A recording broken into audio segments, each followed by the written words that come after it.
Good morning and good morning to all. We would wait just one more minute because we can see that the number of the attendees is growing. So just to wait a little bit, there is 270 persons registered. So that's why I would say just one more minute to everybody to arrive, and then we will start the webinar. For whatever reason, my camera still refused to cooperate with the GoToWebinar. All right, then no worries, Timo. Then we will hear you only your voice then. Yeah. As long as we hear you, as long as we hear you, that Right. should be fine. Yeah. Exactly.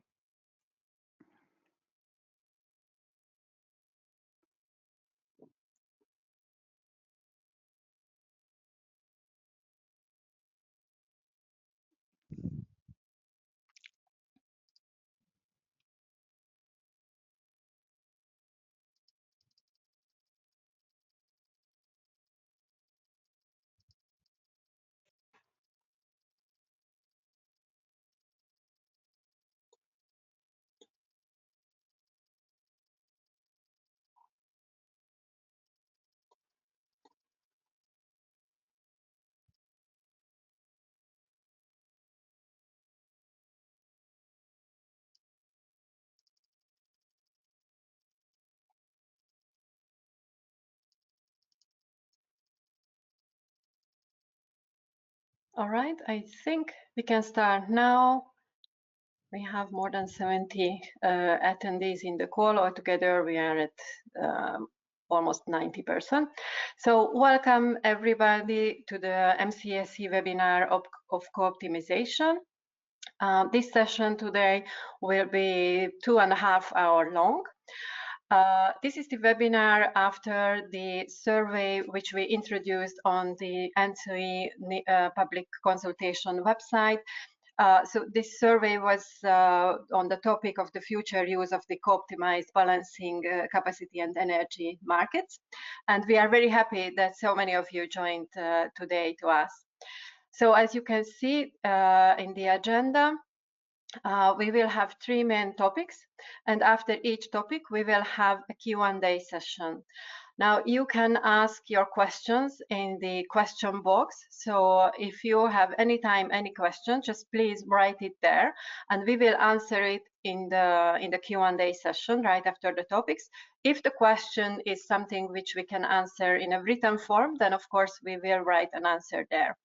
All the questions will be answered. If we cannot answer it right in the session, then it's going to be answered in a written form after the webinar. The Q&A paper will be available on NEMO committee and ENTSO-E website, and you will be informed via email as soon as this Q&A paper is available.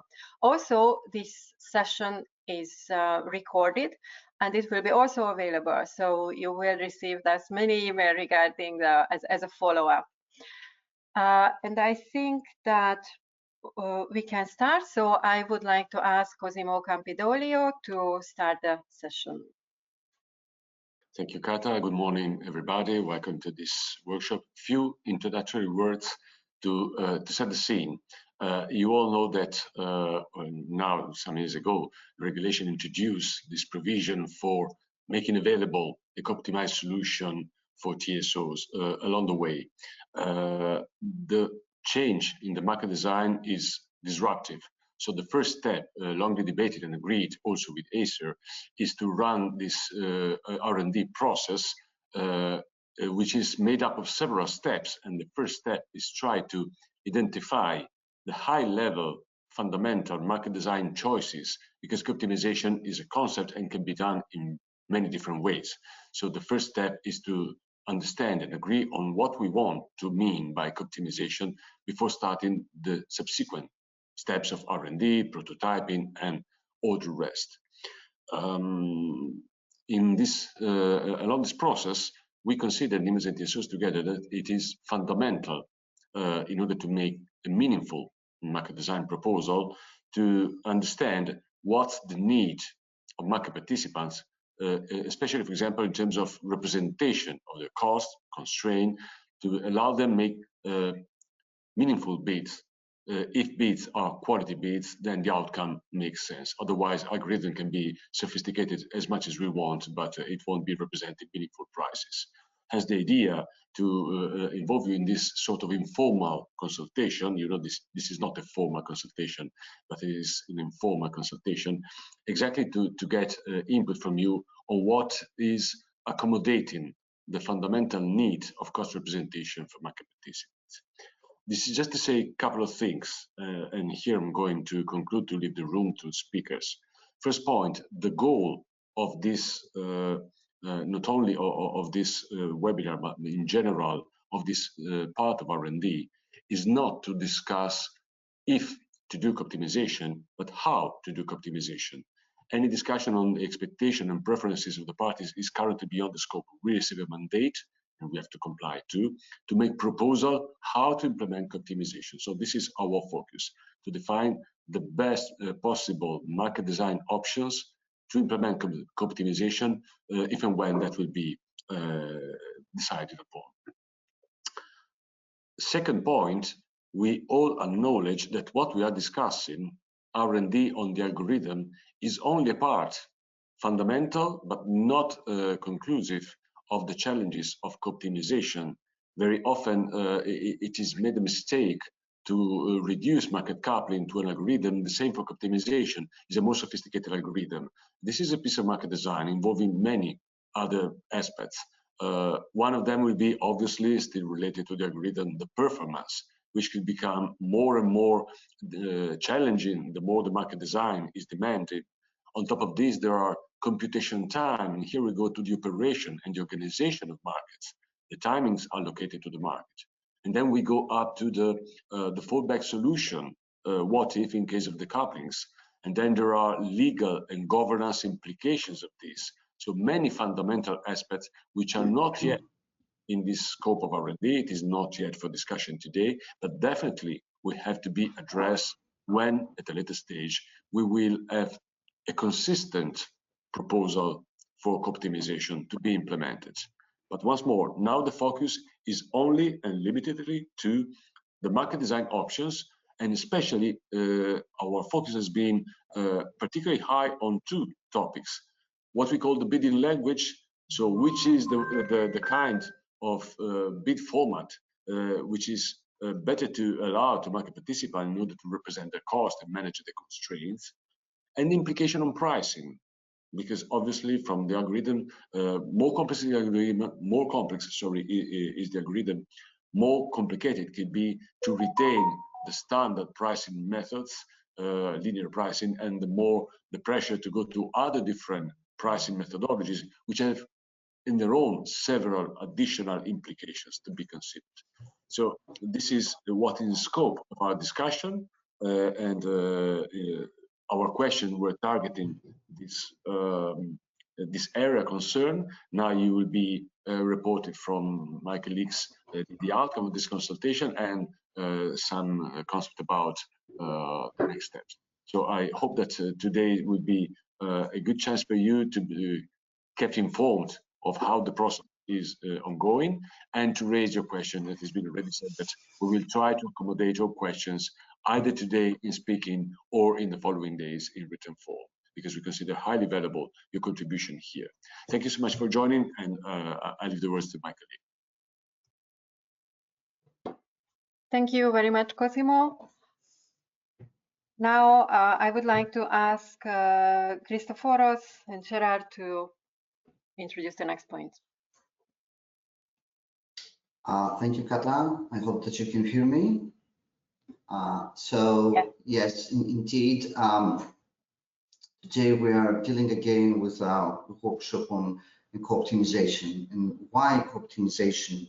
So we already know that we have energy markets integrated for so many years, and we have also balancing capacity markets running through TSOs in different bidding zones and with different formats. So there is a legal requirement, at least coming from the electricity balancing guideline of Article 40, that these balancing markets could be integrated with a co-optimized solution where the allocation process is listed as one of the three alternatives already in this balancing guideline, where 2 or more TSOs finally could opt for optimization to exchange balancing capacity or sharing of reserves.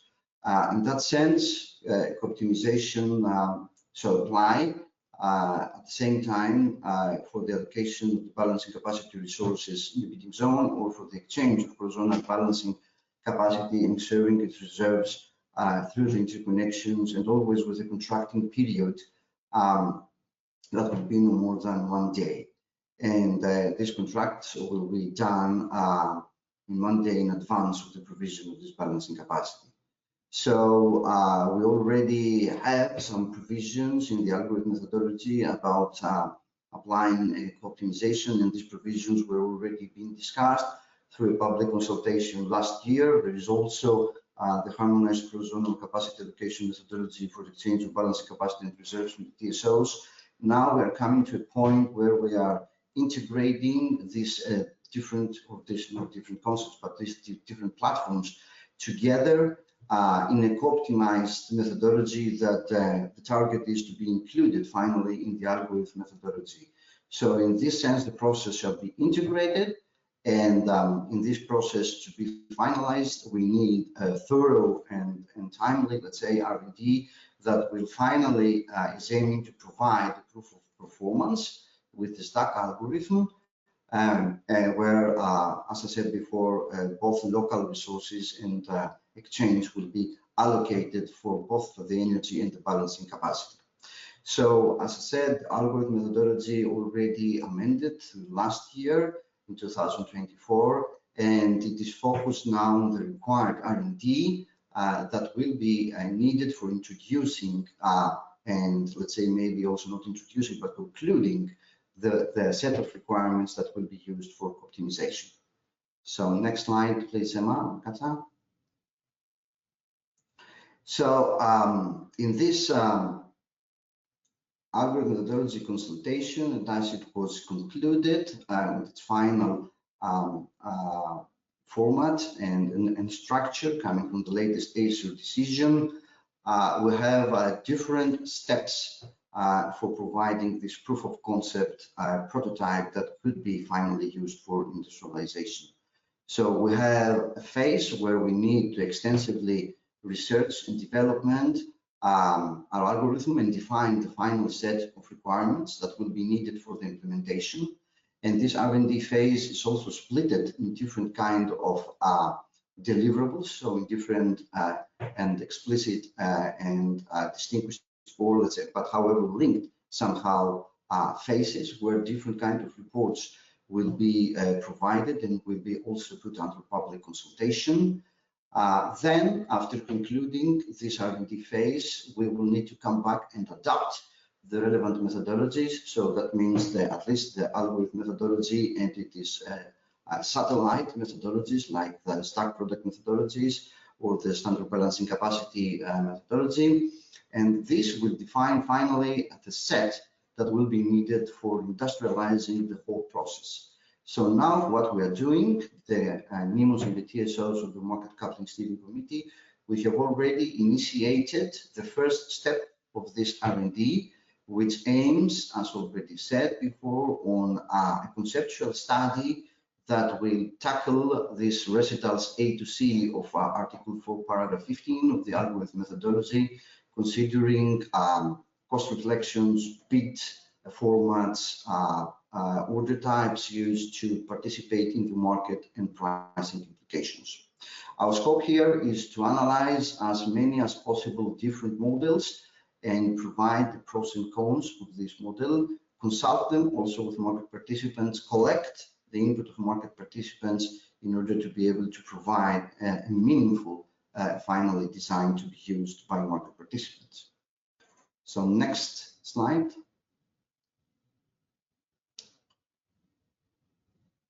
Next slide, Kata, Rema.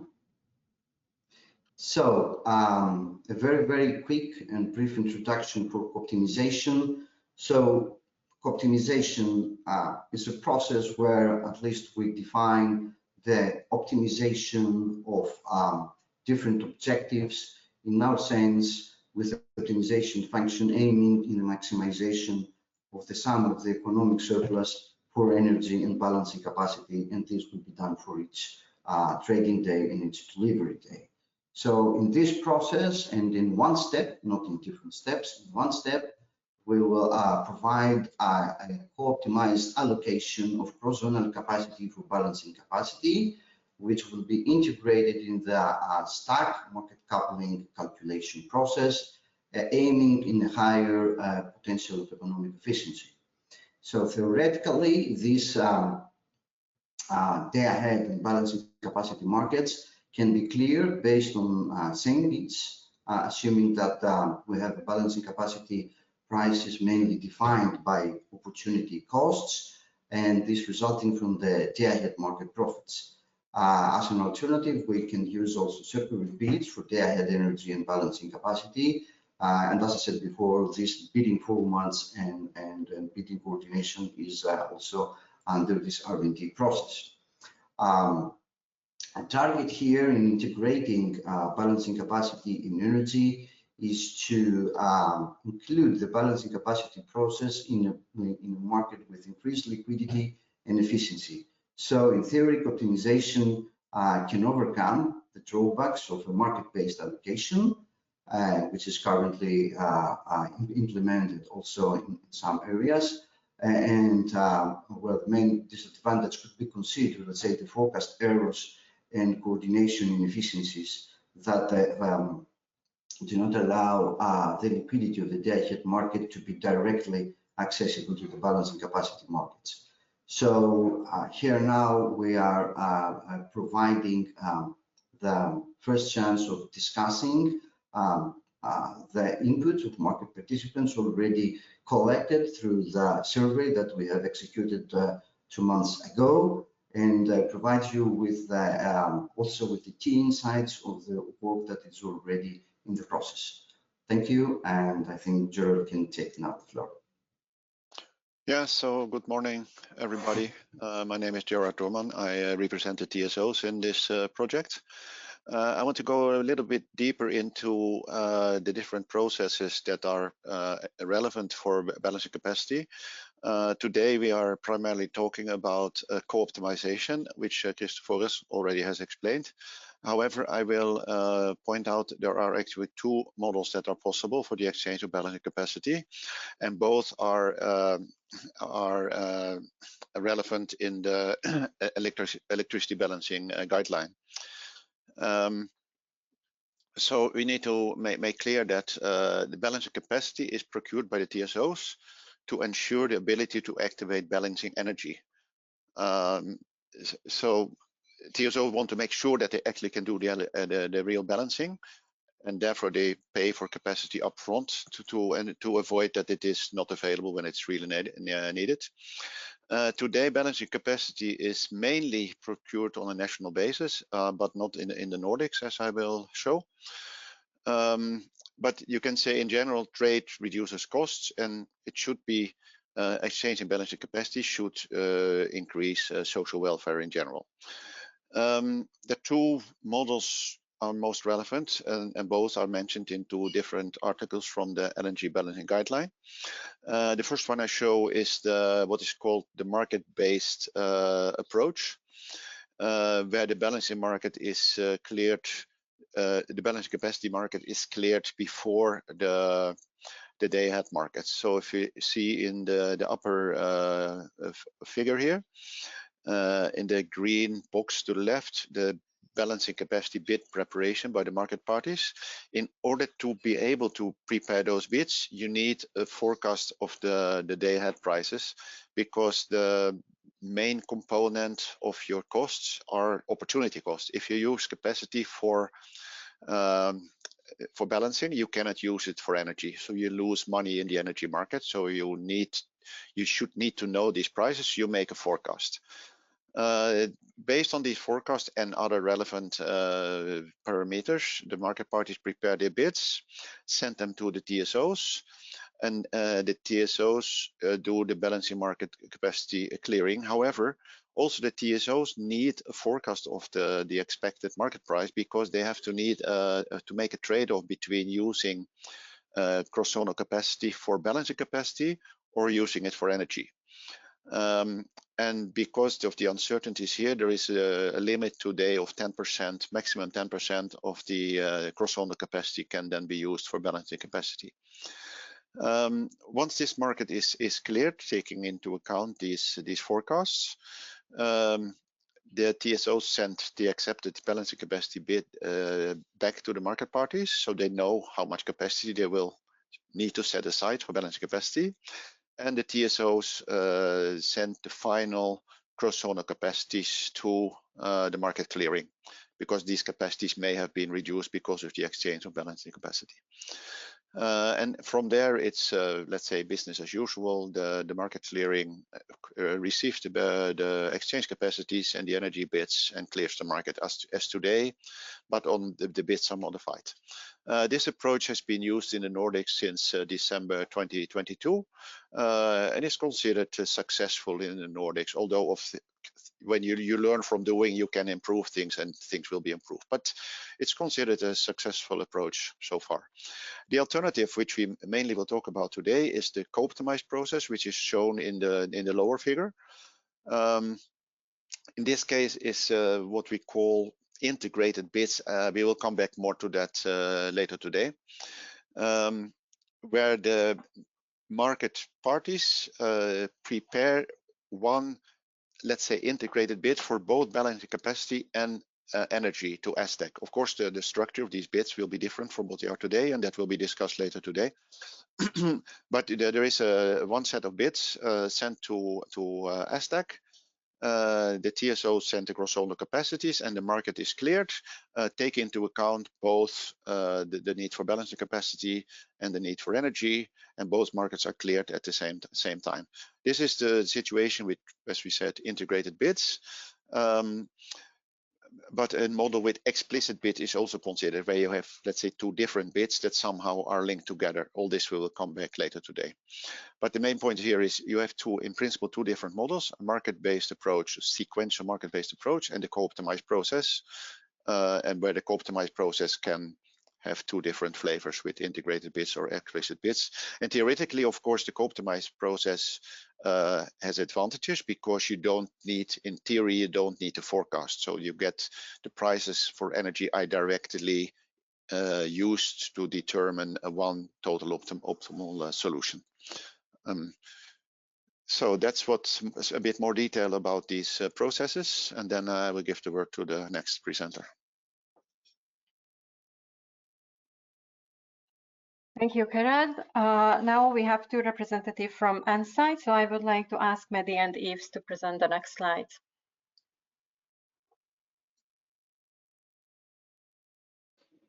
Yeah, good morning. So I work for ENTSO-E, which is the consultancy company which notably develops the Euphemia day-ahead algorithm. And we have been tasked to study the design of co-optimization. It's actually the second study which we're doing in that respect. There was another one which was 3 years ago, focusing on a very high-level design, and now we're trying to get into more details. Still, it's a conceptual phase at the moment in which we are, where we try to disentangle the different components which needs to be addressed. We are currently focusing on the bidding language, which Gerard just mentioned, the pricing approach, which is about how clearing prices are calculated in this co-optimized mode. I will come back later to that with a concrete example, and the management of the grid constraint and how the cross-zonal capacity is allocated in case of co-optimization. Once we will have established such more detailed design, still maybe not until the very nitty-gritty details, but still we will start a larger scale simulation. So we'll have to build a prototype which takes these main components into account, build a data set, and then run simulation. A key outcome of that would be to have an idea about the performance of the algorithm in general. So again, we are now focusing on the bidding language. Gerard mentioned integrated bid. We see basically two flavors of that. I will come back on that as well. But the idea is to link the bids of energy and the bids of balancing capacity, for which we propose to either somehow follow the approach which we are currently using in the day-ahead market, that is creating links between both type of bids.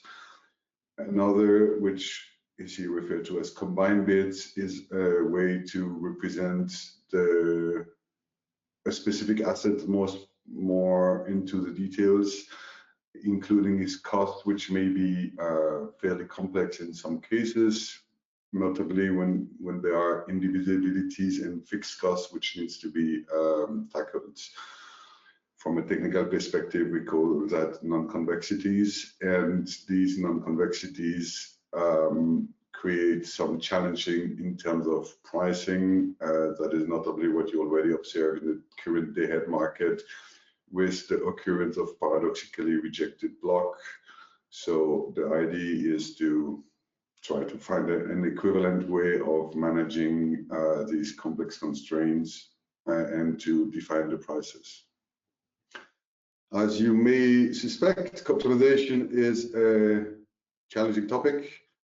There are many different aspects which deserve to be analyzed and understood, and these aspects obviously combine with each other. So it's really the exercise we're doing now is trying to disentangle the different facets of optimization to try to discuss them in isolation before putting all together and building a complete design for that. We can move to the next slide.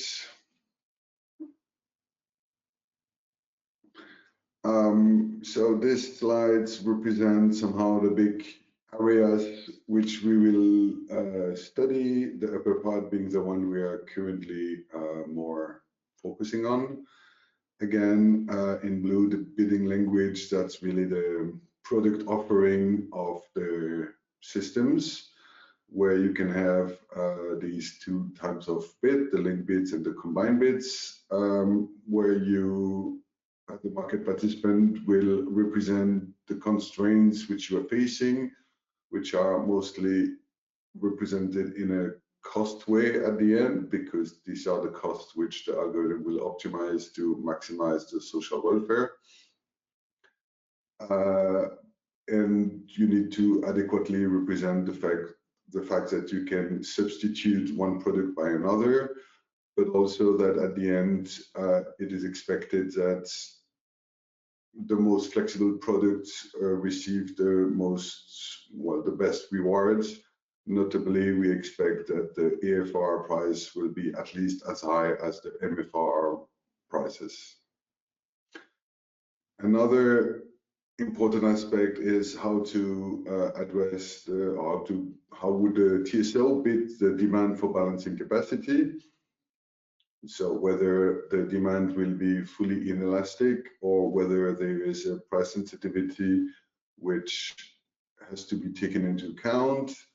Similarly, as for on the offering side, on the demand side, how to address the substitutability between AFR and MFR demands.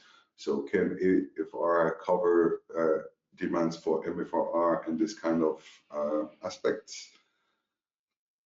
Another non-trivial requirement related to balancing capacity demand.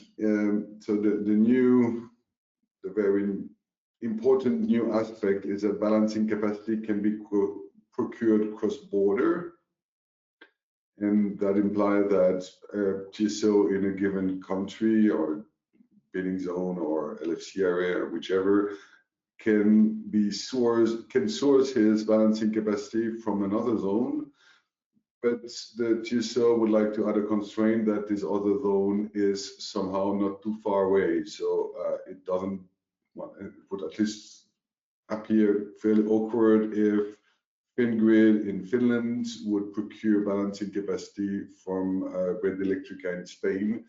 So the idea is to set a certain geographical limits, which is also not trivial, especially in a flow-based configuration where the notion of border and distance between a number of hops over a different market is not explicit to take into account. Last important aspect is how to manage the distinction between exchange and sharing of balancing capacity. So the exchange of balancing capacity is when a TSO procures balancing capacity from another zone.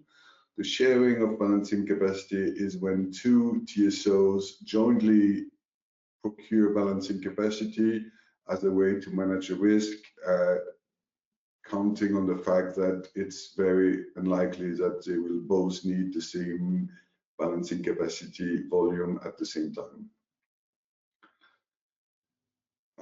Then on the right, you see the pricing aspects, which are really what we have been working on so far. Again, the covariance between the balancing capacity price and the energy prices is here crucial. I will come back with an example later.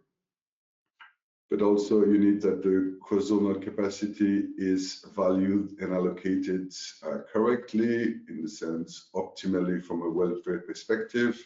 So it's important that the price differential which you observe on the energy market and on the balancing capacity markets between two different zones are somehow covariant, which doesn't necessarily mean equal, but at least they need to be, well, they need to make economical sense. That in the context of non-convexities, that is where the supply and demand curves are not simple curves, but do take into account some specific constraint, in particular indivisibilities. And then the question is, how would that need to be, or how would that be managed? Currently in the day-ahead market, the rule is that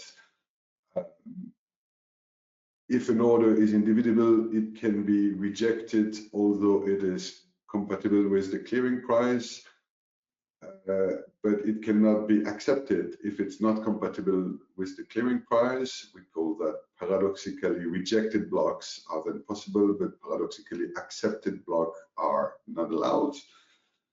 There exist several other possible designs.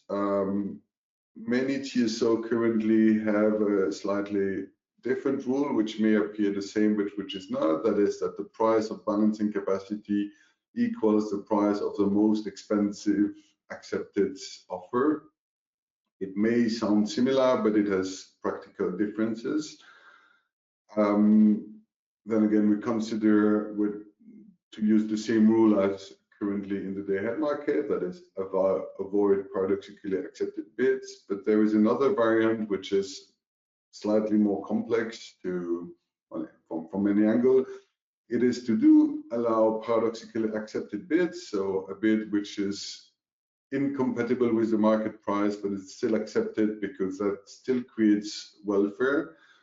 And in that case, this bid is actually losing money and would need to be compensated via some sort of side payment. So the complication implied by side payments are massive, but still it is a possible option, and we are trying to disentangle that and trying to see which one is the most promising approach, also from a market design perspective, but from a computational perspective.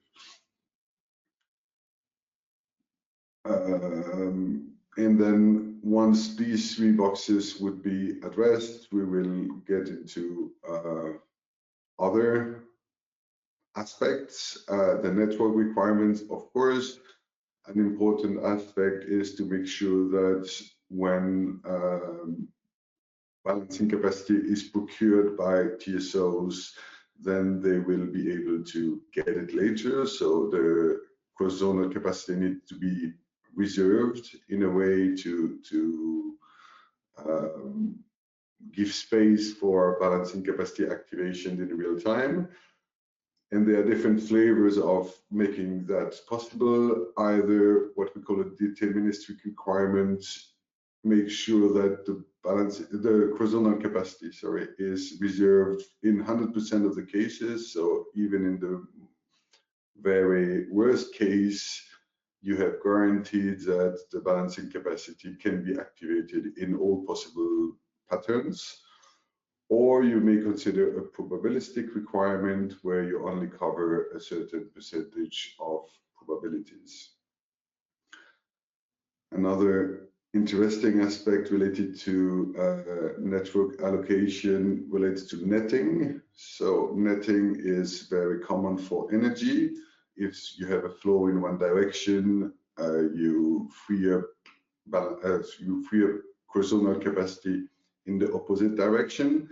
That is not the case for balancing capacity, because you actually just reserve a bandwidth of cross-zonal capacity in case it is activated real time. But because you don't know that it will be activated real time, you cannot count on the fact that there is a flow and potentially use it in the alternative direction.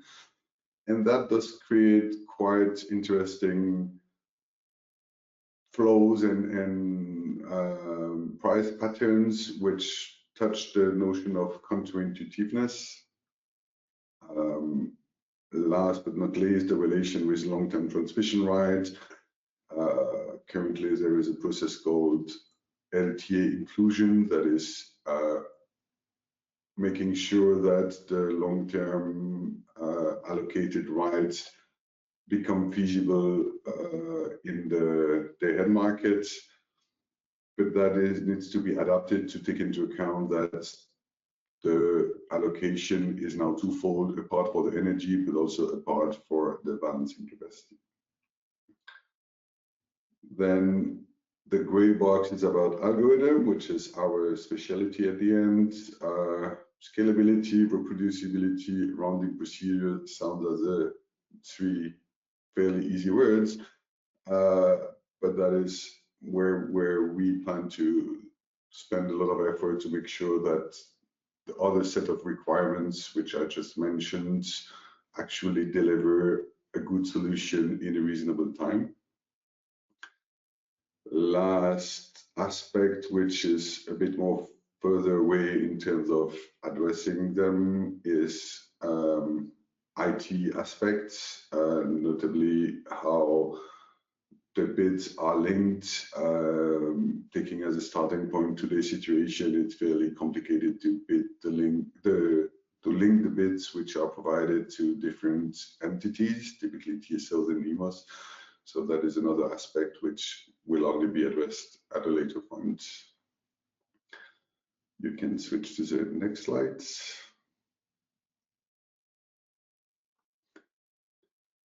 So what are the key aspects which we have currently been addressing?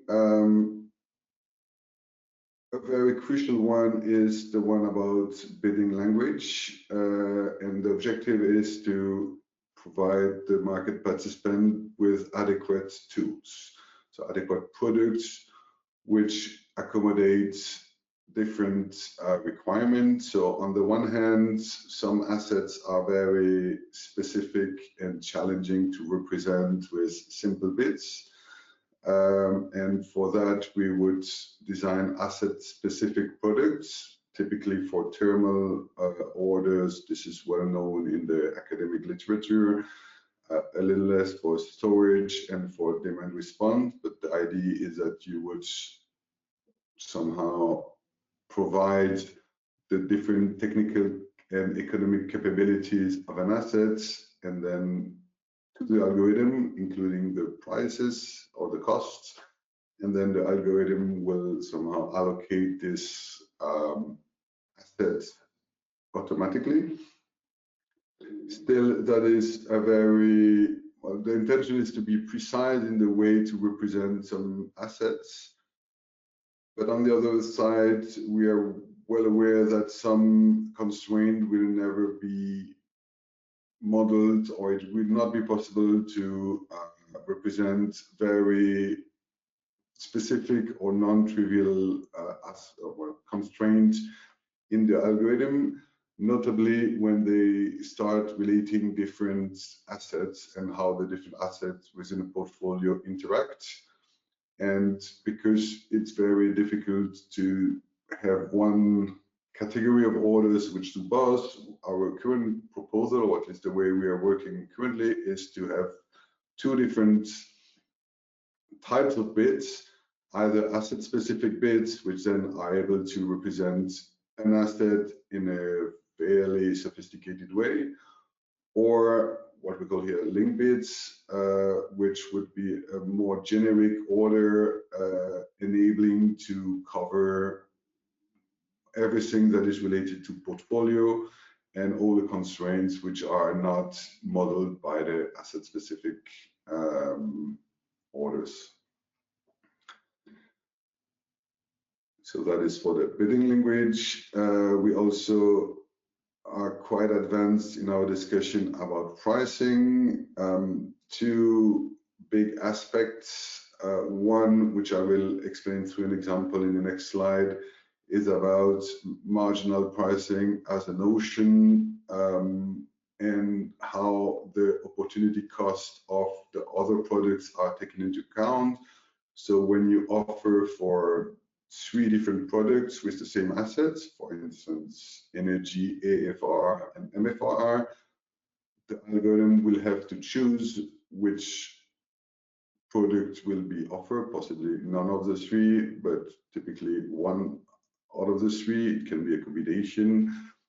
And then how should the prices be set to take into account the fact that there is a loss of opportunity in the other market. So if an asset is allocated for balancing, it is not allocated for energy, and there is a loss of opportunity of selling energy because the asset is reserved for another purpose.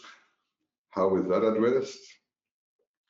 And then the presence of indivisibilities and non-convexities, which I already mentioned previously, is also a very key element which touches very much on the performance of the algorithm itself. We also discussed about the way balancing capacity demand are represented, whether there is a substitution possibility between AFR and MFR, whether the demand is elastic or just firm. And yeah, given I already mentioned this locational constraints about not procuring from too far away from a zone the balancing capacity, and this deliverability constraint, whether you want to be 100% sure or not that the procured balancing capacity will be deliverable in real time. Our last slide.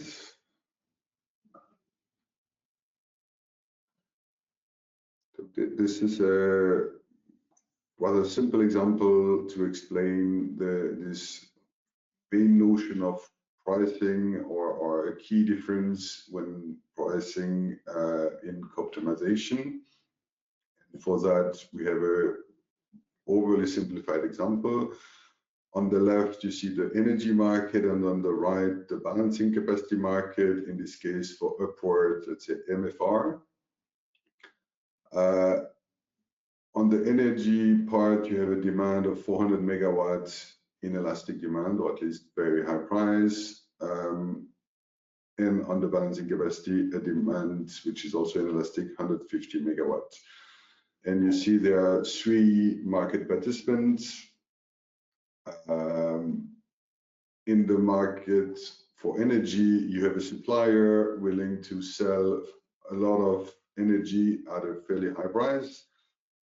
In the balancing market, you have another supplier willing to offer 200 megawatt also at a fairly high price. And then the asset in green here is an asset which is willing to play the game of optimization. It can offer both energy at a relatively lower price or balancing capacity at a fairly cheap price. Here, the €5 mentioned for balancing capacity, it's actually the price, a direct cost of offering balancing capacity, which does not include the opportunity cost. That is, it does not include the cost of not being accepted in the energy market. So if we optimize this from a welfare perspective, we will allocate the demand for balancing capacity to this green order because it is cheaper. So all the balancing capacity will be provided by the bid in green. The bid in orange will then be fully rejected. And what remains from the bid in green, so that's an asset of 250 megawatt, which can offer 250 megawatt in total. 150 megawatt will be allocated on the balancing capacity part. Therefore, there is 100 remaining in the energy market, which is also at a fairly cheap price. So that order will be accepted. The remainder of the green order will be accepted in the energy side. That covers 100 megawatt out of the demand of 400. So 300 megawatts will also be provided by the bid B here in orange. That was introducing the example just to discuss about pricing. One thing which would maybe seem obvious to several is that the energy market should clear at a price of €100 per megawatt hour. And that is because the supply bid B, so the orange box on the left, is partially accepted. So it is marginally accepted in effect, and it sets the price. So the energy price would be €100 in this simplified example.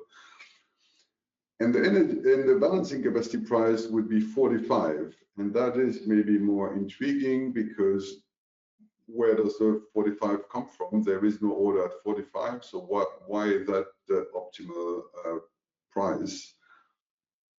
And that is where the opportunity costs come into account. So focusing on the green supplier A, he is actually offering part of energy, but not full on energy. So he was offering at €60 per megawatt hour on the energy parts, but he's not fully accepted there. So for 150 megawatt of its bid, he's not earning money on the energy market side. And on the energy market, his profit, so it's surplus, the difference between what he was offering and the clearing price is €40. So the opportunity cost of not providing energy is €40. And that is why on the balancing capacity side, if we clear at €45, we both recover its explicit cost of €5 per megawatt hour, which was set in its bid, and we also cover its loss of opportunity or the opportunity cost of not providing energy. So for the price of €100 per megawatt hour in the energy market and €45 per megawatt hour in the balancing capacity, all bidders in that example are satisfied. No one can complain that another allocation would have provided him a bigger profit. And that is the reason why we include in that example the the opportunity costs in the pricing of the different products. And I think that was my last slide. Thank you for your attention. Thank you very much, Yves. Okay, we don't have here. Now we have, I think, a Q&A session. And I understood that we some questions. So Emma, would you please moderate this part? Yes, thank you, Kata. So we have so far a couple of questions. We have a long one that could perhaps be answered by Gerhard. I'm just gonna read it out loud. This is saying, is there a limitation in the maximum cross-zonal capacity to be allocated to balancing markets compared to day-ahead capacity? In other words, do TSOs provide a limit in the cross-zonal capacity submitted in ATC or in flow-based that could be allocated to balancing, or is there no limitation for the capacity in both day ahead and balancing timeframes? There is another question linked to this, which is saying, for the second case, I guess there is then an implicit limit determined by the maximum balancing energy requested by the TSOs for the procurement. How to be sure in such case that the day ahead capacity is not too restricted, increasing too much the day ahead prices? Yes, thank you for the question. I have tried to answer it already in writing, but it's hard. I may have made some mistakes because I have to listen to Eve at the same time, and so it's a bit quick. So apologize if I made some mistakes, and my colleagues may also correct me. But in principle, yes, with the market-based approach, so the sequential market-based approach, where the balancing capacity market is cleared before the day-ahead market, like we have in the Nordics today, there is a limitation according to the rules in the electricity balancing guideline of 10%. So no more than 10% of the capacity, the day-ahead capacity, can be used for the exchange of balancing capacity. With respect to the co-optimized process, I thought there was a limitation of 50%. It has been mentioned somewhere, but I checked the guideline in the meantime, and it says that this shall be determined in the methodology that must be developed for co-optimization. So this is still open, but probably there will be some kind of limitation to avoid that too much is allocated to balancing capacity, although I think normally that would happen very seldomly, because if you use a lot of capacity, this in the end will reduce the welfare of the day-ahead market, of the electricity energy market. But this, of course, depends on the price differences and also the steepness of the supply and demand curves. If they are very flat, then the reduction in social welfare by using more for balancing capacity will not be so big. If they are very steep, it may be very big. So the nice thing of co-optimization is this will be done in the same operation. So we will actually get the optimal allocation implicitly determined by the value of both markets. This is the disadvantage of the sequential approach, where you need to do it upfront based on a forecast. And this is also the reason for this 10% limit, because the higher uncertainties involved, you want to avoid that too much is allocated to balance the capacity. So, well, the short answer is yes, there are limitations in both approaches. I hope this answered the question, and maybe my colleagues will add some additional comments.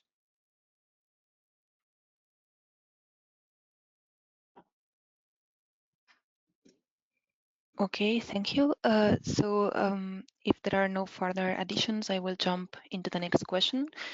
This one is directed to Christoforos, and here we have someone asking, since a large amount of market parties and portfolios simply are either not allowed to be activated in balancing mechanisms or do not wish to have any activation apart from prohibiting zone in ESDAC energy market, how is that handled in the modeling?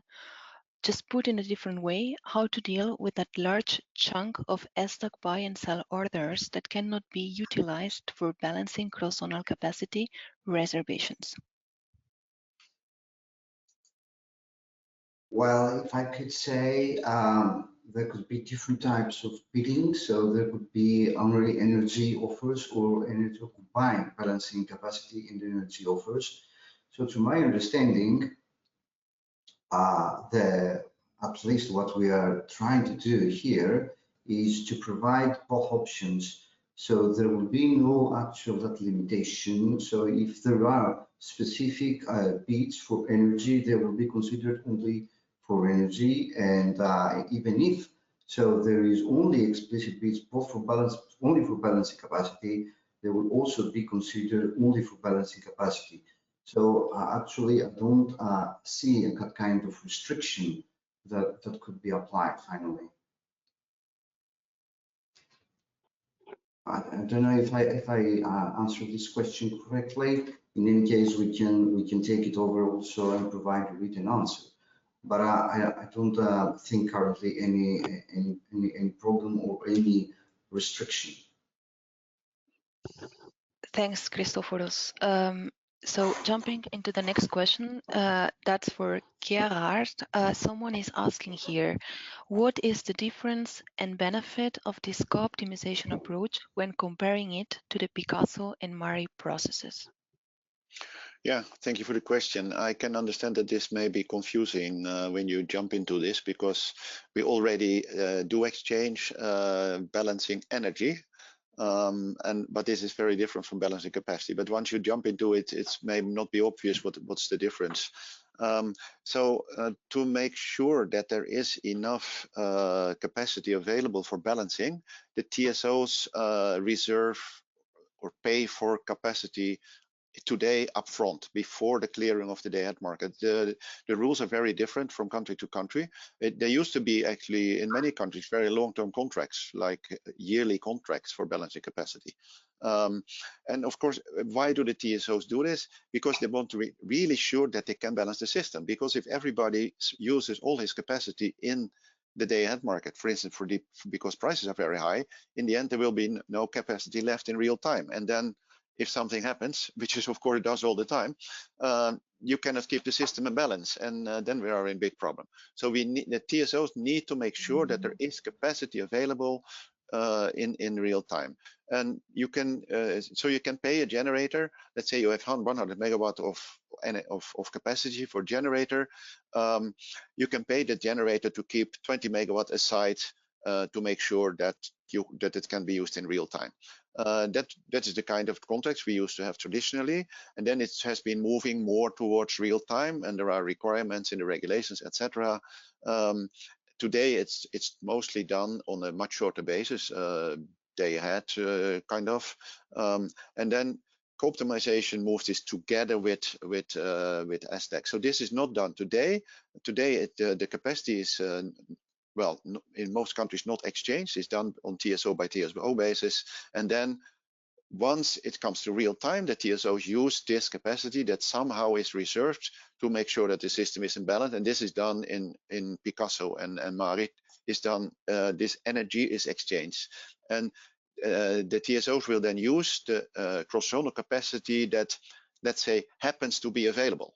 Often it will be fully used in one direction, but at least in day-ahead market, but not necessarily in real time. But in the other direction, there will be full possibility to use it for balancing. So, but the advantage of exchanging balancing capacity is that in some countries the balancing capacity will be much cheaper than in other ones.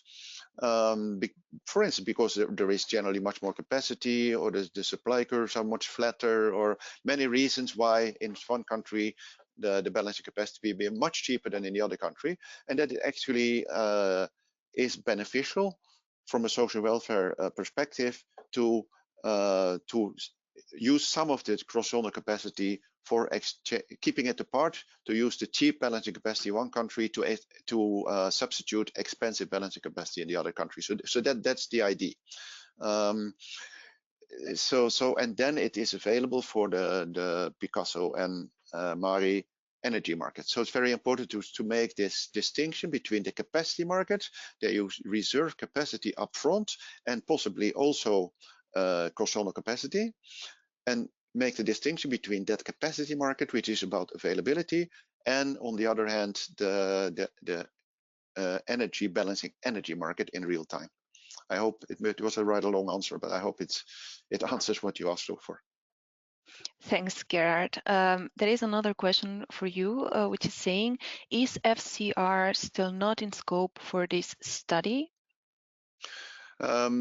Not by my knowledge, but maybe others know more about this also.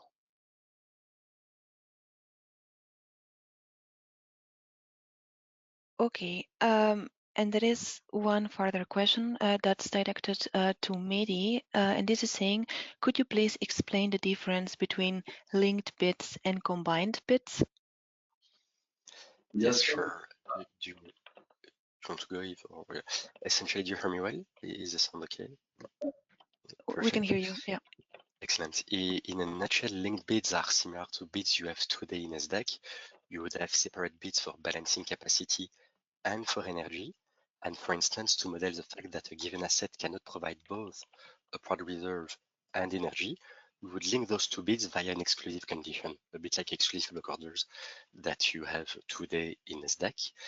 With combined bids, you would have a common set of parameters, and the linkages between the products would be embedded within the bid in a way, within the definition of the bid. And if you take a combined bid again for energy and balancing capacity, upward capacity, you would have the total capacity of the asset, which is a common parameter that applies to all possible products the asset can provide, that is shared, and other links that would be again embedded. So in a nutshell, in several situations, you could express exactly the same economic preferences, both with linked bids and with combined bids. But if you move to thermal assets with specific cost structures or for storage, their combined bids would have a granularity, or we could propose features that would enable market participants to more accurately represent costs. That would be the idea. For basic situations, as the example we have seen just before, presented by Yves, using the linked bids of that example or a combined bid with the same linkage expressed within the bid would lead to the same results, would express the same economic preferences. So thank you very much, Mehdi. We have another question that could be answered by Yves, and this one is saying, am I correct in assuming that there will be no marginal pricing on balancing capacity, or are there other suggestions on pricing than the presented one? I'm not sure to fully understand the question. Yes, there will be a clearing price for every product, and there are several. So one for MFR up, one for MFR down, one for AFR up, and one for AFR down. On top of one for energy for every MTU. That's the idea of what we're working on. A clearing price, which we believe would be based on marginal pricing principle with some caveats related to non-convexities, as I mentioned. So again, if today you consider we are doing marginal prices in the day-ahead market, which I would agree with, we would somehow use the same logic, but on different additional products. I hope that answers the question. Thank you very much, Yves. And if not, the person can get back to us with a more clear question. So now jumping into the next one, there is a question for Gerard, and this is saying, as of now, the capacity market for MFRR closes at 7:30. In other words, before the spot price market is closed. This makes it difficult to plan electricity production in the day-ahead timeframe. Is there a plan to keep the MFRR capacity market open to after the spot price market? This would make it easier for energy producers to offer capacity. I also tried to answer that one in writing, but in general, as also Yves has commented, with co-optimization, both AFRR and MFRR up and down would be cleared together with the energy market in SDAC. So in this case, well, you would not have the problem, and clearly it is more challenging to give your bids at early in the morning before SDAC clears, but as said, in that case, everything would be cleared together. One issue that has come up from the survey is that, and I think we will come back a bit to that later also, is that people propose that maybe there should be possibilities to adjust your positions also for the capacity after SDAC, because then your capacity would be stuck, let's say, when SDAC has cleared, and you might end up with some situations or a position that you don't like, and there might be better to have a possibility to change that also after SDAC. That would give an increased flexibility, but of course, even more markets will also increase complexity. But we'll come back to that during the survey and then certainly also later.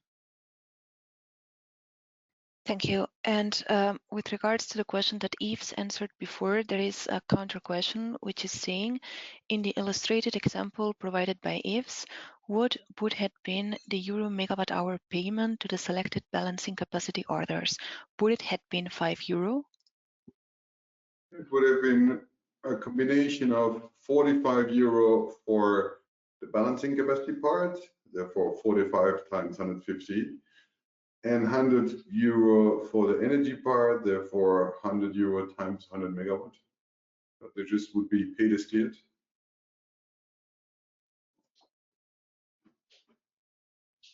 Thank you. So far, I'm not seeing more questions. So I would say we could get forward with the slides, and there will be another Q&A in some. Question.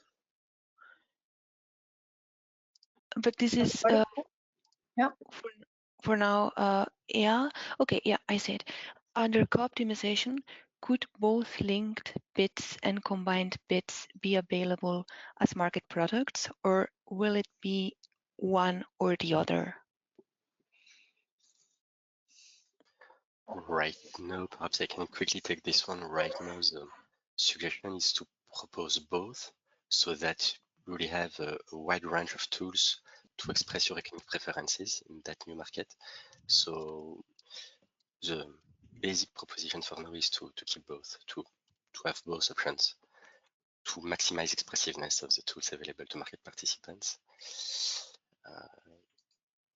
Of course, it may be that some of the products envisaged would have adverse effects, whatever they are, in terms of performances or market impacts. It's an ongoing R&D effort, but that will be examined in due time. And of course, there will be further consultations, exchanges to make sure that we arrive at the right set of products for market participants. But the base plan for now is to propose both. Thank you very much. So I see no more questions. Therefore, I propose that we move forward with the slides, and then in the next Q&A. If we have time. Yeah, I can say it now. Regarding marginal pricing on balancing capacity, it would be clear in the example if there were more than one bid accepted for balancing capacity. Thank you for the answer. Okay, we have plenty of examples, and we just decided to explain in a public workshop a very simplified one. But I agree, the more you add elements in an example, the more it becomes somewhat realistic. I'm happy to share other more complex example if that helps.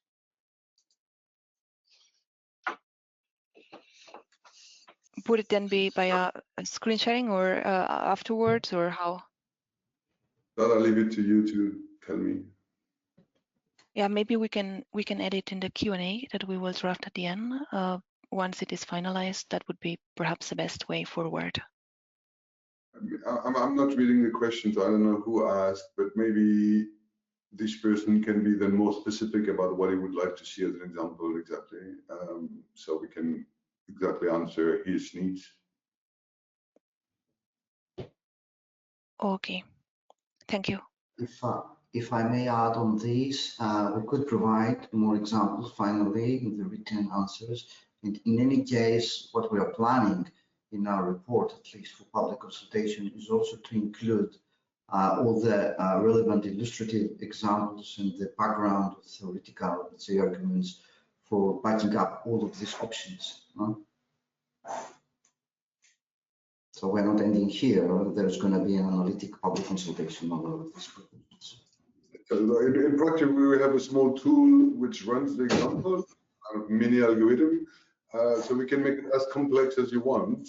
But do realize that if you want to analyze an example, the more it becomes complex or sophisticated, at least, the more it's difficult to analyze and to explain mentally.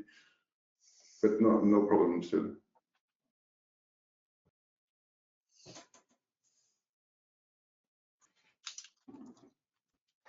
perhaps quickly for that example, what you could do is to see what would be the welfare impact of requesting 1 extra megawatt of balancing capacity. And you will realize that it's linked to those 45. So that is the 45 euros per megawatt proposed as a price here for balancing capacity is really the marginal price in the classical natural sense. And that can be extracted from the current example, but indeed very pleased to provide additional example if needed.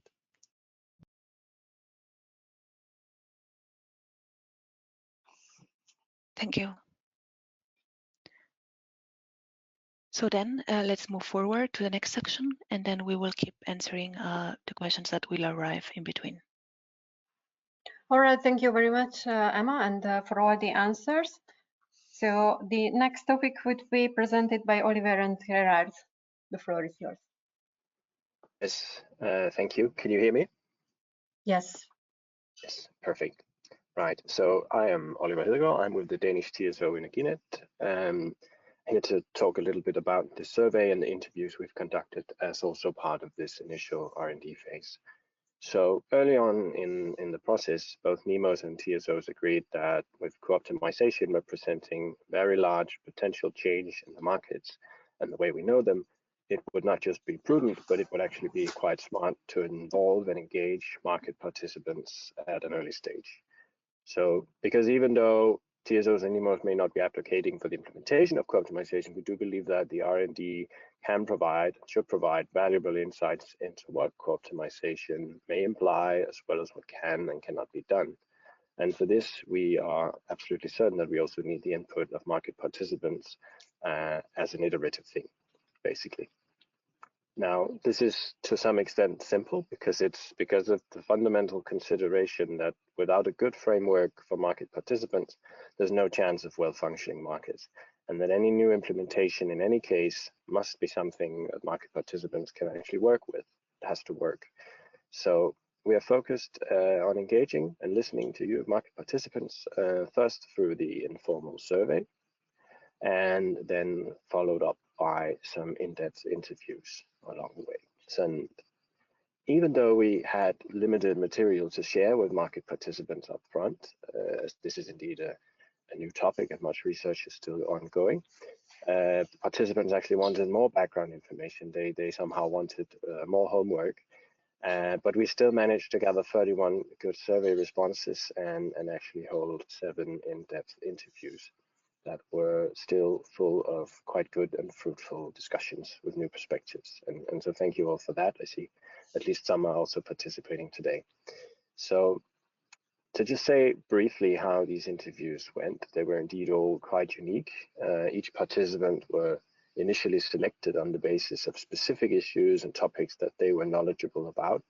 And that made sure that each interview actually provided some unique value and unique new perspectives to our understanding and to the R&D. Now, the primary goal of the survey and interviews has been to get insights into these technical constraints, cost structures, linking methods, whatever the market participants at the current stage perceive would be necessary or need to be part of a bidding language that would fit with co-optimization, because it needs to be able to, that co-optimization needs to be able to accommodate. And that's quite a tall order, and we also knew that going into the interviews, particularly at this early stage and with not much material to give market participants at first. But still, however, we actually managed to get some very important insights and perspective, which has also been shared with the end side along the way. And these perspectives, all of course anonymous, now constitute a part of the R&D and helps to inform coming stages of R&D as well. So we'd like to thank again all the participants. Your insights have been very valuable, and even though this is still an early stage, it was very insightful. So if we could go to the next slide, please. We will see a bit of the things in an overview of what we have somehow learned.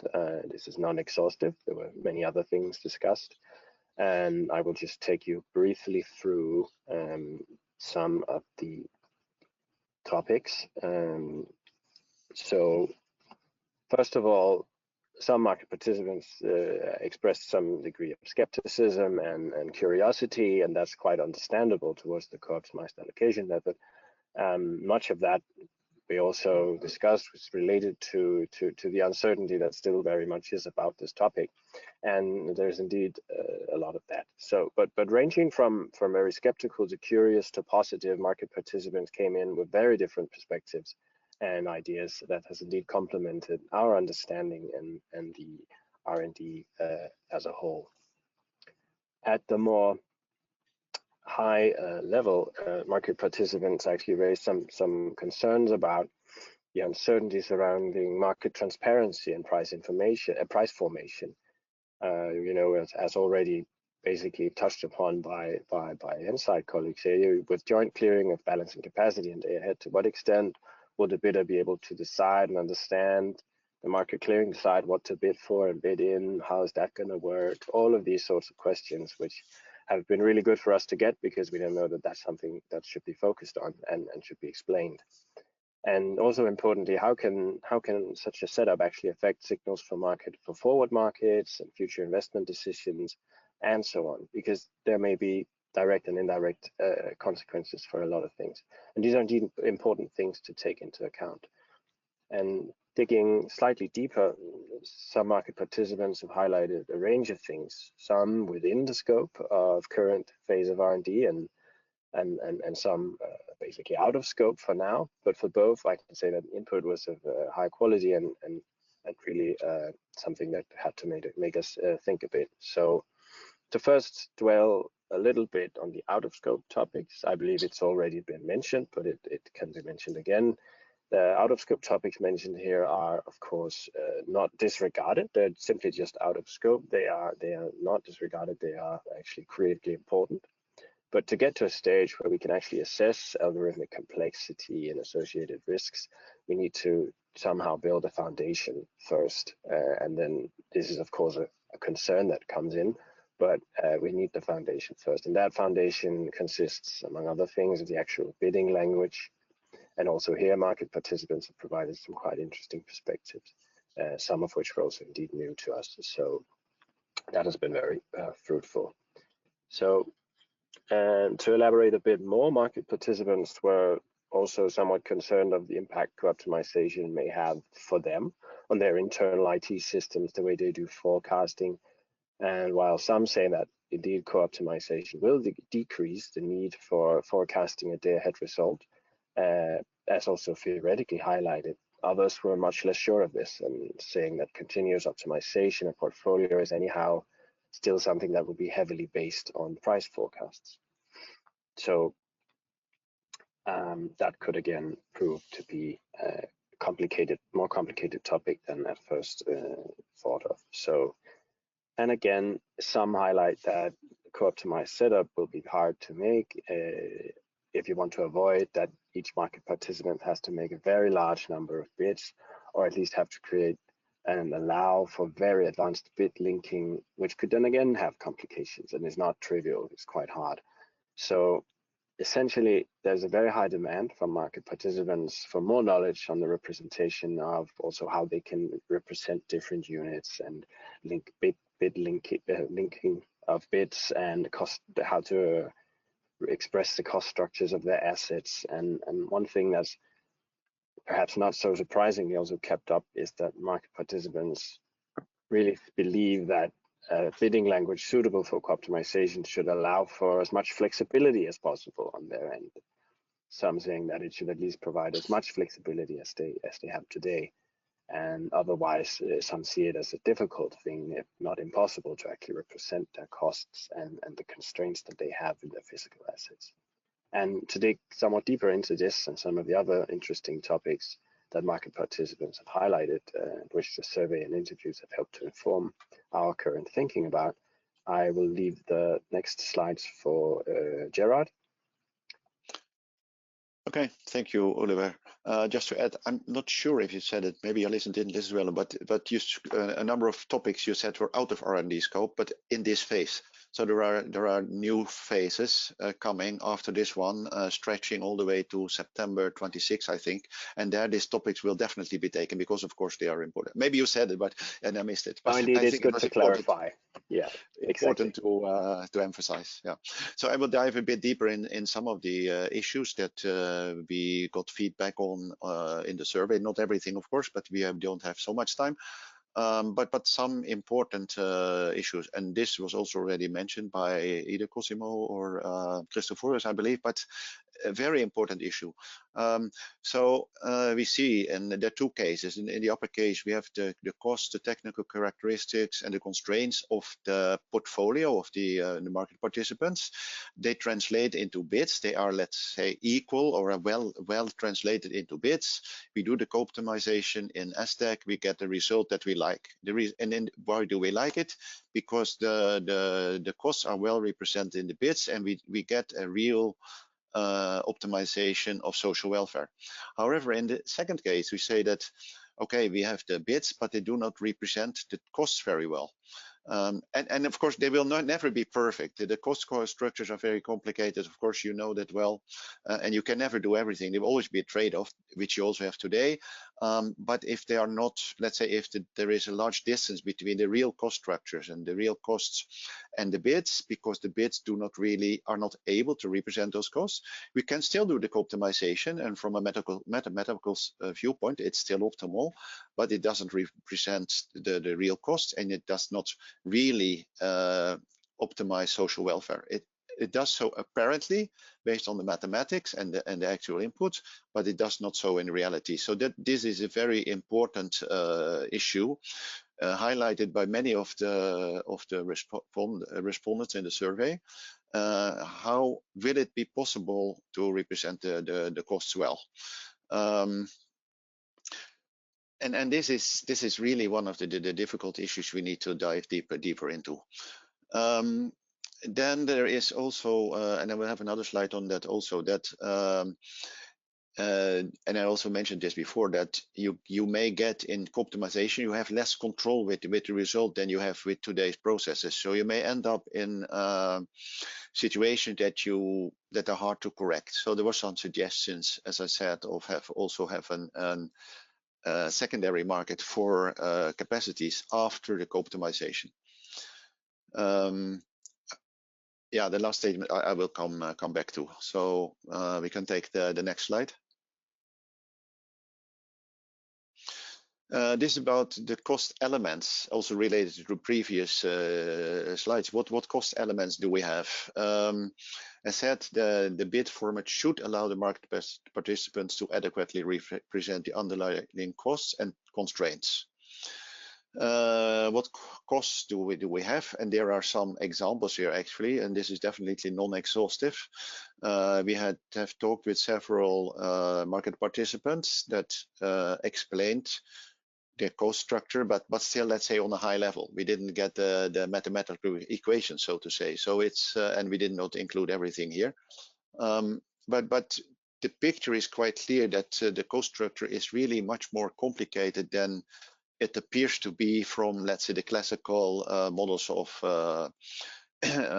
fossil generators with a maximum capacity, a minimum capacity, a marginal cost, a startup costs, which is mostly what a minimum up and down times, maybe rampings, etc. Those that many of us know very well, but these are really not enough to represent the cost structures well. So we have the fuel costs, emission costs, subsidies. Those we think we can represent well, but what we also have a rather non-linear element that these costs depend on the operating point of the asset. Many of you will know that you have the optimal efficiency of a thermal plant with max capacity. So you cannot represent it with one marginal cost. How do we include this? Fixed costs related to starting up, shutting down, maintaining a minimum operational level, but also many other cost elements. For instance, what has not been really analyzed very much did with small storage assets like batteries, state of charge management. How does this come in? And then, of course, we have what we have looked upon, the opportunity costs, so the lost revenue of not participating in other markets. So some elements are endogenous or are possible to get into the market clearing algorithm, but other cost elements may not be known to the algorithm, and then at least as far as we have thought now, so how do we get these, as much as possible of these, into the algorithm to make sure that the optimization is really minimizes the real costs. Next slide, please. Yeah, so here were some of examples of constraints that we got input on during the survey and then the interviews. Startup costs include a dependency on a hot start and a cold start. But also was mentioned links with gas network and contracts, links with heating demand for combined heat and power units. I think very important the issue, which very much limits the use of the asset. Maximum number of startups during a day. State-dependent duration of startup sequences. A hot unit will start faster than a slow unit. The choice of the plant state, combined cycle, the gas turbine, will you run it as combined cycle, which you normally would use, but maybe not if you have just a few 1 or 2 hours with very high prices. Minimum up and down times. As I mentioned, increasing efficiency as a function of the output, ramping limits, and also coupling to the FCR market. There was also a question about this in which we in the Q&A just now. Because if you have some part of the asset is dedicated to the FCR market, you also have to take this into account. For hydro, there is also many difficult constraints, links between plants in the same river with small reservoirs. You get an activation on one plant, which means that half an hour later you will get energy in another plant that you must use.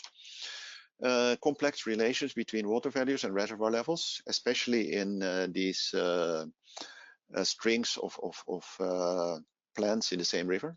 Time delays, ramping limits. Ramping limits on a hydro unit are very fast, so negligible in this context, but there may be ramping limits on changing flows, for instance, in riverbeds. Dependency between reservoir level and plant maximum capacity and efficiency. If you have a high head, of course, you get more power out of the plant than when it's low. Non-convex plant efficiency curves and reservoir overflow characteristics. These are all important for optimizing hydro. Then some might say, but hydro is not very important in the total portfolio of Europe.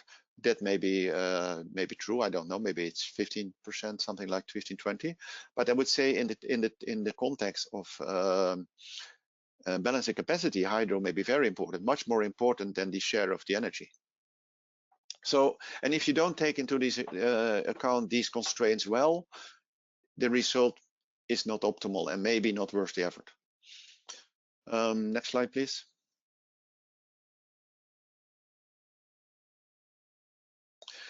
Yeah, there is another issue that was mentioned actually by several of the respondents to the survey. The fact that they do a continuous optimization of the portfolio, which is, I'm sure, extremely simplified in this slide, but just gives some impression of the process. So today you have the balancing capacity market first. So the market participants need to prepare their bids for the balancing capacity.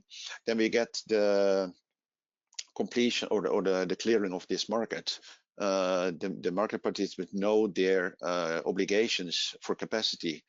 Then they have to prepare the bids for SDAC. SDAC is cleared. They prepare the provisional schedules, prepare intraday bids, and then the intraday market clears for 1 or several hours. You get the modification of provisional schedules. What also happens, of course, you get weather changes impacting wind and solar production and hydro also.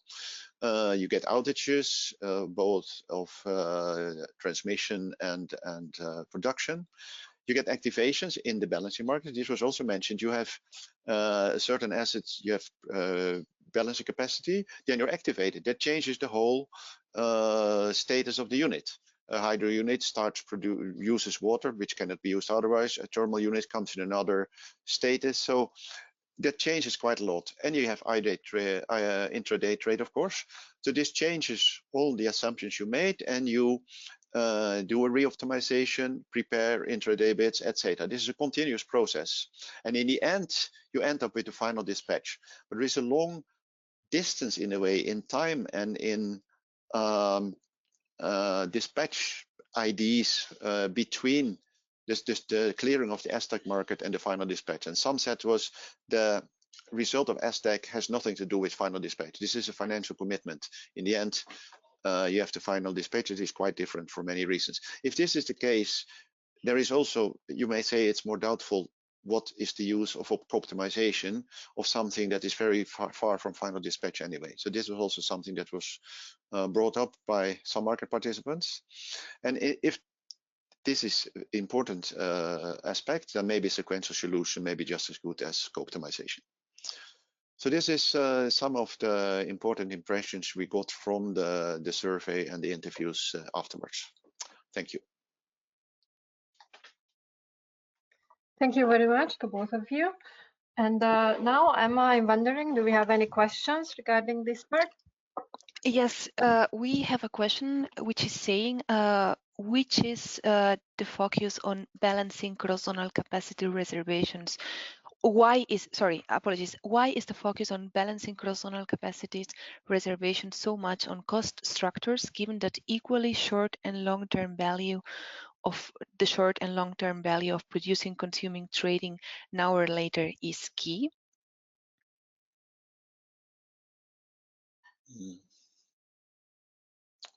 For Would you like, yeah, either. Just decide who wants to answer it.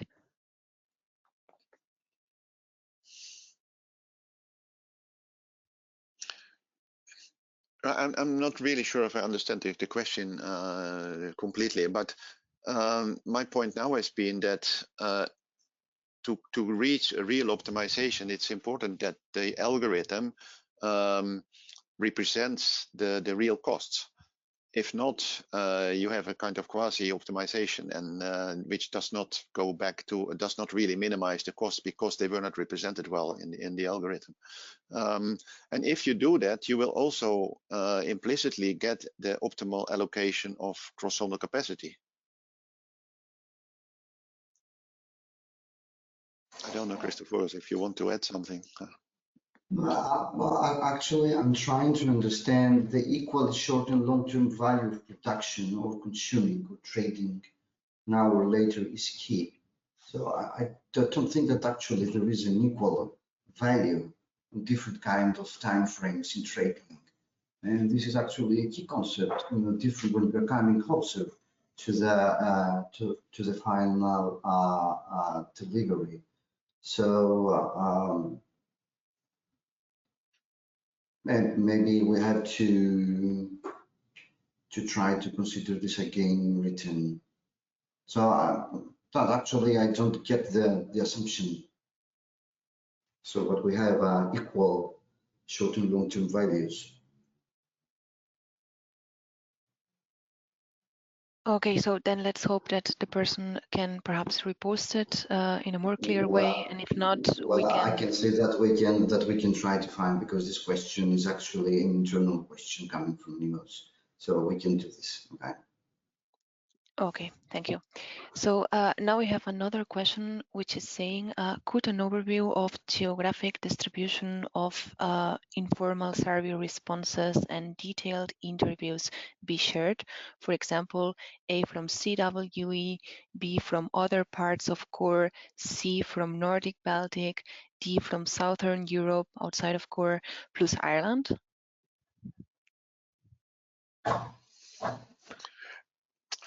We have said it. Yeah, I know. So to the extent that we can preserve full anonymity, we can of course say something about who or which types of companies we have been talking to, but it is fully anonymous, and we will preserve that, of course. So to a little extent, something can be included in the report, but not much. That's how I would say it at this point. Thanks, Oliver. I would say that in any case, we have also companies that they are, let's say, being active in different countries and in different bidding zones. So we will check it, and if this can be provided, why not? I would in general say there was a nice spread across Europe. Oh, indeed.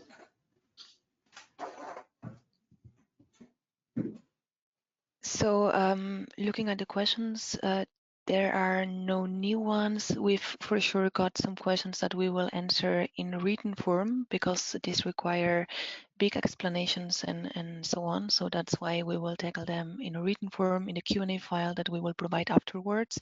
But so far, I'm not seeing any incoming new questions.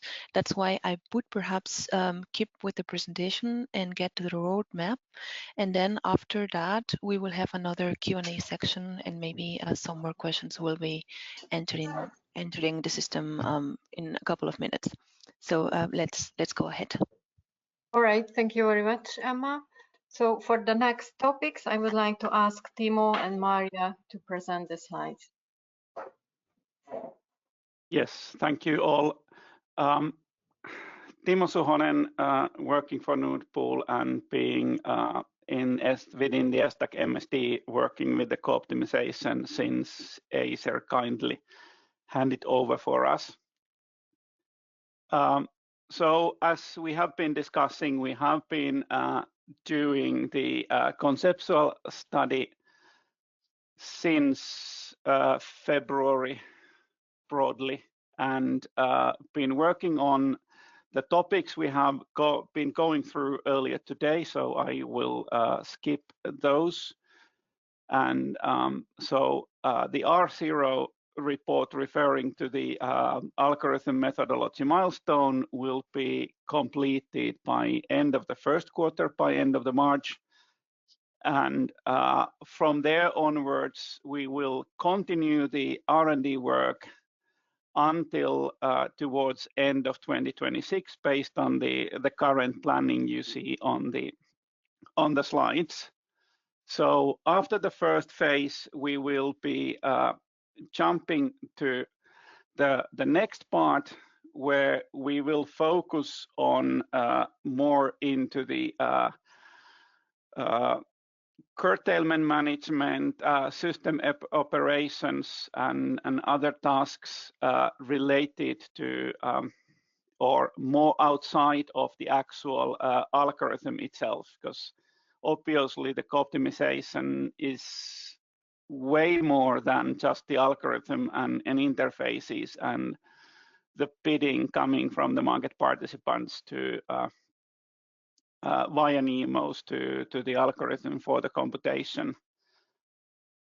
And then we continue forward in the future stages of R&D, adding complexity, using the expertise from ENTSO-E, and then getting actual simulations based on the agreed steps in the future. And like said, in the very end, we will be done with the R&D phase, so research and development, which is not equal to final product, by end of 2026. Then we see the status where we stand. If we still have open questions, we further continue the R&D, or if everything is fine, we will start working towards potential industrialization of the R&D streams. And if you go for the next slide, please. So as we are speaking together in this session, Q&A, and we will continue to ask your opinion. We will continue to keep you informed, as like it says in the very middle of the slide, your opinion matters a lot to us. We seek your views, we seek your information in the formal cooperational activities, MESC, MCSC, EPSG. We will also continue to conduct the informal surveys and interviews to get more precise insight of your positive and negative feedback, proposals on going forward. there is going to be also formal public consultation on the reports methodologies related to the co-optimization. So we will also, in top of the others, we will provide the formal consultation of the R&D reports, which is outlined in the algorithm methodology. We will continue the informal surveys and future interviews focused on the selected topics that will come up and potentially what you may raise up as part of the cooperation in the formal meetings, MESC, MCCG, and EBSG as described.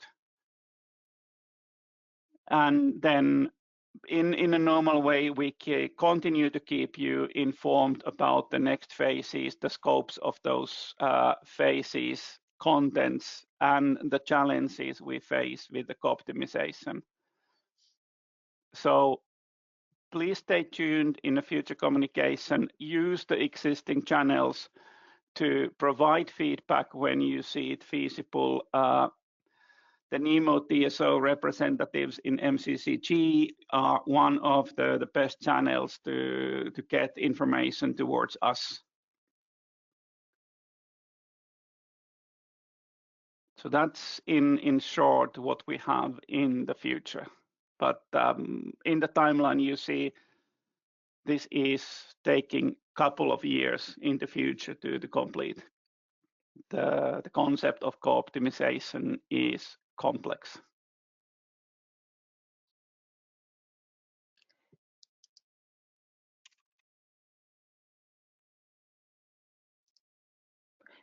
Thank you very much. Go ahead, Emma. Yeah, so we have one more question. Someone is making the statement that is a value of market transparency.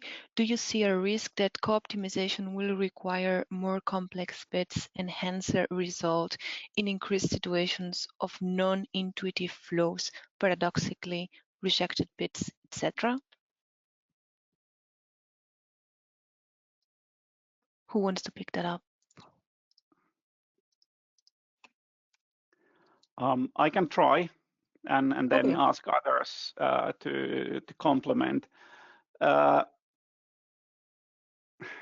Yes, I do see a risk that co-optimization is likely to request more complex bidding, and it is likely to make the optimization. I lost the question now from the screen, but maybe I can repeat it if that's helpful. Yeah, please do. Yeah. Do you see a risk that co-optimization will require more complex bits and hence result in increased situations of non-intuitive flows, paradoxically rejected bits, etc.? At the moment, I don't personally foresee those paradoxical rejections to be increased or non-intuitive flows. But once we go to the next steps of the R&D and we have the actual simulations completed jointly with ENTSO-E, we will know a lot more. But I will hand over to others. Gerard, Christoforos, Yves. Maybe one very quick reflection on this. For sure, optimization is something more complicated. So you have to combine different products with different characteristics, both for prices and for costs and for scheduling. We cannot provide now an exact answer, but if this is going to affect flow-based characteristics or paradoxically rejection of bids, in any case, we are dealing with not with the exact kind of problem as we're now having stack, but with a similar problem with non-convexities. So as Tim already said, more details on the implications will be provided in the next phases. But as for my understanding, up to now, we are always, let's say, not binded, but obliged to provide a proper level of transparency for the market. And in any case, market participants should be provided with the best tools available to, let's say, reflect their willingness in the market and propose feasible schedules finally to be used in the market, combining their internal, let's say, strategies in this complex game. Thank you. Perfect. Thank you very much. We have one new question that could be answered by Timo. And this question is saying, could you please indicate how the market participants' feedback from the survey will interact with the scoping and assessment of the activities conducted by ENTSO-E? Will there be a guidance on the bid design options considered? Will there be an assessment, both quantitative and qualitative, of welfare impact?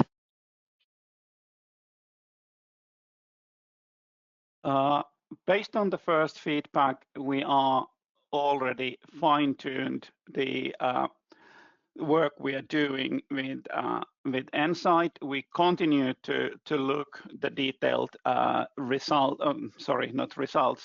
detailed feedback we will receive. So it does make the difference in real life. With regards, if there is going to be a guidance on the bid design options considered, not necessary guidance, but the report, once completed, will be in the public consultation, and that will include at least partially the intended design option or options, depending on what the status is going to be at that phase. If I may, I don't know, Christophoros, if you want to. Yeah. On top of this, and in the framework or in the let's say in the general principle of taking over an open mind and R&D, we are doing our work. We are collecting input from market participants. We are going to provide several options in this R0 report, providing also pros and cons for each one of these options. So I don't know if this is going to be a clear indication of what is, let's say, the actual proposal, but at least, and I assume that this will be reflected finally after a public consultation in the report R1, okay, at least by September 2025, but it's already included in the timeline. So in the process of, in the ongoing process, of course, we are collecting input, we are analyzing and assessing internally, and we hope that we will provide you with the best possible assessment and options, pros and cons, for considering in the final, let's say, selection.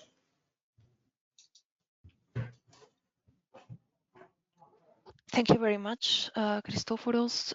We have one more question that could be answered by Gerard, and this is saying, how would you manage the reduction in solution space with regards to allocation of cross-zonal capacity for the intraday market? That was a difficult question. I'm not sure. So how would you manage the reduction in solution space with regards to allocation of cross-zonal capacity for the intraday market? I don't think I fully understand the question. I mean, you have less capacity available. Maybe someone else, you have less capacity available than you otherwise would have, but that's the same today. It only comes through another process. But maybe one of you others have another question. I think this hasn't been clearly addressed, but the question is right in the sense that if you reserve a bandwidth of cross-zonal capacity for possible cross-border possible balancing activations, then this capacity is no longer available for the subsequent market, i.e. the intraday. So effectively, how to manage can only be by reducing what is available in the subsequent market, because part of the transmission capacity, so part of the bandwidth is used for a possible activation in real time. But that pretty much depend on this notion of what I call the deterministic or probabilistic requirement. So to what extent do you want to be 100% sure or not in real time to be able to activate the balancing capacity which you have reserved day ahead? So it's a complex question which I don't think has been fully addressed now. Okay, thank you very much. I'm not seeing any further questions besides some of which we will answer in written form, because as said before, they require a long explanation, and that's more properly for the written form. So perhaps we could close the webinar already, or wait 1 more minute to see if something else comes. Well, I would say that I would like to ask Cosimo to say some closing remarks. Okay. And if we didn't receive any further questions, then I think we could just close the webinar. If Cosimo is available, I don't know.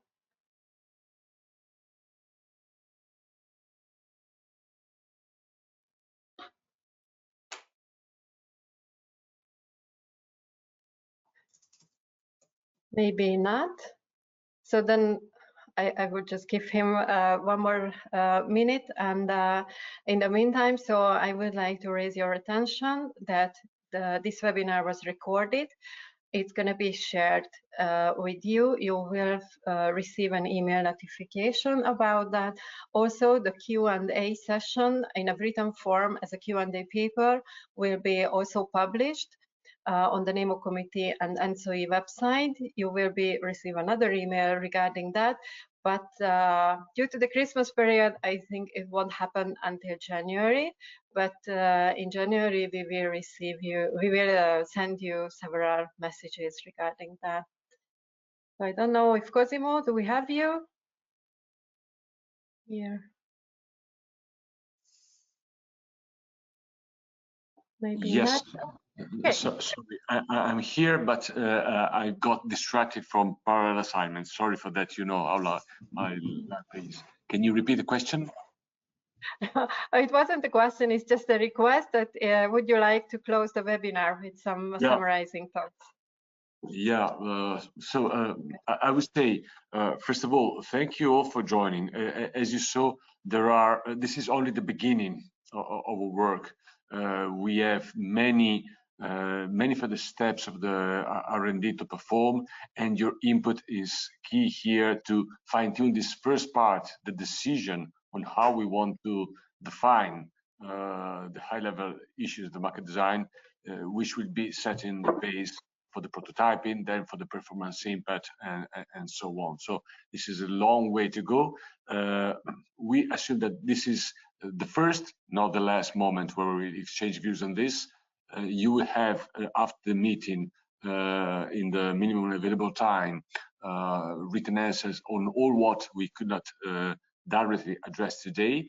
So thank you once more, and enjoy your rest. Thank you, Cosimo. So I would like to thank all of our speakers for the presentation and all of the attendees to be here before Christmas. So happy holidays, everyone, and you will hear from us with some emails. Bye, everyone. Bye. Thank you. Thank you all. Bye bye. Thank you.